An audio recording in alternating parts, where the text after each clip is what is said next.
প্রিয়ার স্বামী নিলয় আজ বাড়িতে নেই, তাই একাই বিছানার উপর এলোমেলো হয়ে শুয়ে আছে। এমন সময় ঘরের ভেতরে আসলো সাইফুল। এসেই প্রিয়ার পাশে বসে পড়লো। একটু শব্দ পেয়ে প্রিয়ার ঘুম ভেঙে গেল। সাইফুলকে দেখে প্রিয়া ভয় পেয়ে গেল। সাইফুলকে বলল, তুমি এখানে কি করছো? সাইফুল একটা হাসি দিয়ে বলল, এখানে আমি তোমার কাছে এসেছি, লুকিয়ে লুকিয়ে চুপি চুপি এসেছি, কেউ দেখেনি। প্রিয়া বলল, আমি তোমার পায়ে পড়ি, তুমি এখান থেকে চলে যাও, আমার শাশুড়ি দেখে ফেললে অনেক সমস্যা হয়ে যাবে। সাইফুল বলল, আমার সাথে তোমার 10 মিনিট কাজ করতে হবে, তারপর আমি চলে যাব, কোনো সমস্যা নেই। তারপর প্রিয়া সংসার বাঁচানোর জন্য সাইফুলের কথায় রাজি হয়ে গেল। সাইফুল তার সাথে অমানবিক কাজ করছে, প্রিয়া সবকিছু মুখ বুজে সহ্য করে যাচ্ছে। আমি আমার বাচ্চা মেয়েকে ঘুম পাড়াচ্ছিলাম, আর আমার প্রিয় বউ প্রিয়ার জন্য অপেক্ষা করছিলাম। আজ আমার বউ আমার সাথে রাগ করেছে। আমি আমার মেয়ে মায়াকে ঘুম পাড়িয়ে বিছানার উপর থেকে নেমে আসলাম আমার বউয়ের খুঁজে। আমি ঘর থেকে বেরিয়ে ড্রয়িং রুমে এসে দেখলাম আমার সুন্দরী বউ প্রিয়া সোফার উপর শুয়ে শুয়ে কান্না করছে। আমি আমার স্ত্রীর পাশে গিয়ে বসে গায়ে হাত দিয়ে বললাম, আমার প্রতি এত পরিমাণ অভিমান জমা রেখেছো?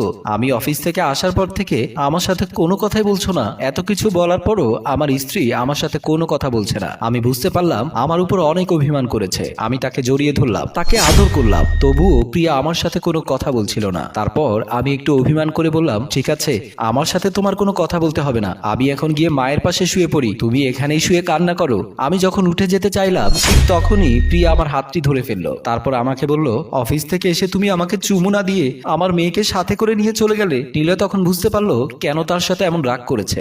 তারপর নিলয় প্রিয়াকে কোলে তুলে নিয়ে ঘরের ভেতরে চলে গেল। এদের ভেতর অনেক ভালোবাসা ছিল। পরের দিন সকাল হলে খাবারের টেবিলে বসে আছে নিলয়, মায়া আর নিলয়ের মা দোলা বেগম। দোলা বেগম প্রিয়াকে খুব বেশি একটা দেখতে পারতো না। দোলা বেগম নিলয়কে বলল, আমি বলছিলাম তুই তো শ্বশুর বাড়িতে গিয়ে কাল ঘুরে আয়। নিলয় বলল, হঠাৎ করে তুমি আমার শ্বশুর বাড়ি যেতে বলছো কেন? দোলা বেগম বলল, তোর শ্বশুর বাড়ি থেকে 1 লক্ষ টাকা নিয়ে আসবি। এমন সময় আসলো প্রিয়া। তারপর চেয়ারে বসে বলল, মা, আপনি কিছু হলে আমার বাবার বাড়ি থেকে টাকা আনতে বলেন, আমার বাবা আপনাকে টাকা দেবে কোত্থেকে? দোলা বেগম বলল, টাকা সে কোত্থেকে দেবে সে কথা আমার জানার দরকার নেই, আমার টাকা লাগবে, তুমি আমাকে টাকা এনে দেওয়ার ব্যবস্থা করে দাও। নিলয় বলল, আমি শ্বশুর বাড়ি থেকে কোনো টাকা আনতে পারবো না, তুমি কেন শুধু শুধু আমাকে তাদের কাছে ছোট করতে চাচ্ছ?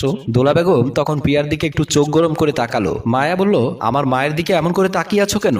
আমার মায়ের দিকে এমন করে তাকাবে না। দোলা বেগম মনে মনে ভাবছে, এই বউকে এই বাড়ি থেকে বের করে দেব যে কোনো উপায়। এ কথা বলে খাবার না খেয়ে দোলা বেগম খাবার টেবিল থেকে উঠে চলে গেল। নিলয় বলল, আমার মা দিন দিন একটু বেশি করে ফেলছে। প্রিয়া বলল, তুমি ভেবো না, আমি সব কিছু ঠিক করে নেব। এদিকে রান্নাঘরে কাজ করছে প্রিয়া। তাকে দেখে মনে হচ্ছে কিছু একটা ভাবছে। সাইফুলের কথা যতবার ভোলার চেষ্টা করছে ততবার মনে পড়ছে সাইফুলকে এই সংসারটা নষ্ট করে দেবে। এইসব ভাবতে ভাবতে এমন সময় রান্নাঘরে আসলো সাইফুল। সাইফুল এসেই প্রিয়াকে জড়িয়ে ধরলো। তারপর প্রিয়া সাইফুলের কাছে মাপ চাইতে শুরু করলো। তুমি আমাকে মাফ করে দাও, তুমি যা চেয়েছো তা সবকিছু আমার কাছে পেয়েছো, তাহলে এখন আবার কি করতে চাও? সাইফুল বলল, পেয়েছি, কিন্তু এতে করে আমার কিছুই হবে না, আমার আরো অনেক বেশি লাগবে। আমি যখন তোমার কাছে চাইবো তুমি আমাকে দেবে। প্রিয়া নিলয়কে অনেক বেশি ভালোবাসে, সংসারকে ভালোবাসে। এই সংসার ভেঙে গেলে কি হবে? মাথায় যেন আকাশ ভেঙে পড়লো প্রিয়ার। তখন কিছুই করার ছিল না, সাইফুলের কথায় রাজি হতে হলো। রান্নাঘর থেকে সাইফুল প্রিয়াকে নিয়ে বেরিয়ে আসলো। দোলা বেগম রান্নাঘরে এসে দেখতে পেল চুলার উপরে রান্না বসানো, কিন্তু প্রিয়া রান্নাঘরে নেই।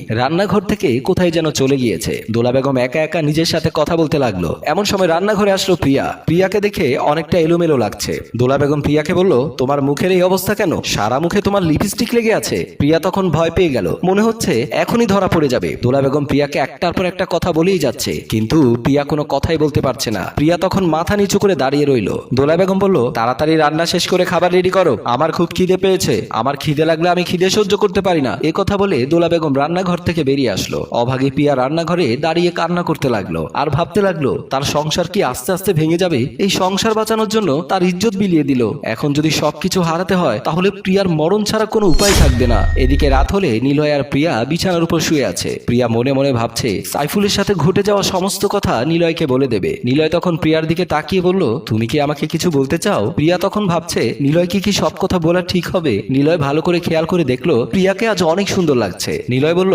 আজ তোমাকে একটু আদর করতে ইচ্ছে করছে, আমি তোমাকে একটু আদর করব। প্রিয়া বলল, তোমার সাথে একটু কথা আছে। নিলয় বলল, আজ তোমার কোনো কথা শুনবো না, আজ তোমাকে মন ভরে আদর করব, তারপর তোমার কথা শুনবো। পরের দিন সকাল হলে দরজায় কলিং বেল বেজে উঠলো। প্রিয়া তখন ড্রয়িং রুমে কাজ করছিল। প্রিয়া দরজা খুলে দেওয়ার জন্য দরজার কাছে গেল। প্রিয়া দরজা খুলে দেখতে পেল দরজার সামনে সাইফুল দাঁড়িয়ে রয়েছে। প্রিয়া বলল, আজ তুমি চলে যাও, আমার স্বামী আজ বাড়িতে বাড়িতে আছে। সাইফুল বলল, আমি খেয়াল করেছি তোমার স্বামী বাজার করতে গেছে, তোমার স্বামী আজ বাড়িতে নেই, তাই সময় নষ্ট না করে চলো, যে কারণে এসেছি কাজ করতে শুরু করি। এ কথা বলে সাইফুল প্রিয়াকে নিয়ে ঘরের ভেতরে চলে আসলো। ঘরের ভেতরে এসে বিছানার উপর প্রিয়াকে বসিয়ে বলতে লাগলো, তোমার সাথে অনেকদিন শারীরিক সম্পর্ক করেছি, এখন আর তোমার সাথে এসব করতে আমার ভালো লাগছে না। তুমি এক কাজ করো, তুমি আমাকে 1 লক্ষ টাকা দিয়ে দাও। 1 লক্ষ টাকা তুমি আমাকে দিয়ে দিলে তোমাকে আর আমি ডিস্টার্ব করবো না। প্রিয়া বলল, এতগুলো টাকা আমি তোমাকে কোত্থেকে দেব?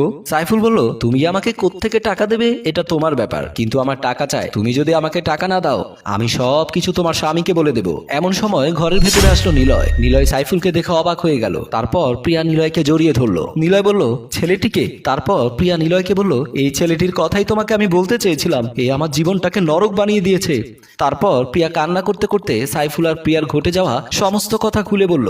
নিলয় প্রিয়ার মুখে সমস্ত কথা শুনে সাইফুলকে বলল, আজকের পর থেকে যদি আপনি কখনো এই বাড়িতে আসার চেষ্টা করেন তাহলে কিন্তু আমি আপনাকে পুলিশে দিতে বাধ্য হব, কারণ আমি আমার স্ত্রীকে অনেক বেশি ভালোবাসি। আমার স্ত্রীর বিয়ের আগে যা করেছে সবকিছু আমি মেনে নিয়েছি। আশা করি এখন আর কোনো ঝামেলা করবেন না। সাইফুল তখন কোনো কথা না বলে সেখান থেকে বেরিয়ে আসলো। প্রিয়া তখন নিলয়কে জড়িয়ে ধরলো। নিলয় বলল, তুমি আমার স্ত্রী, তোমার যত সমস্যা হোক না কেন তুমি আমাকে খুলে বলবে, যতই বিপদ আসুক না কেন আমি তোমাকে ছেড়ে যাব না। তারপর প্রিয়া ভরসা পেল। দুজনকে খুব হাসি খুশি দেখতে লাগলো। সম্মানিত ভিউয়ার্স, গল্পটি আপনাদের কেমন লেগেছে? গল্পটি যদি ভালো লাগে লাইক কমেন্ট শেয়ার করে আমাদের সাথেই থাকুন।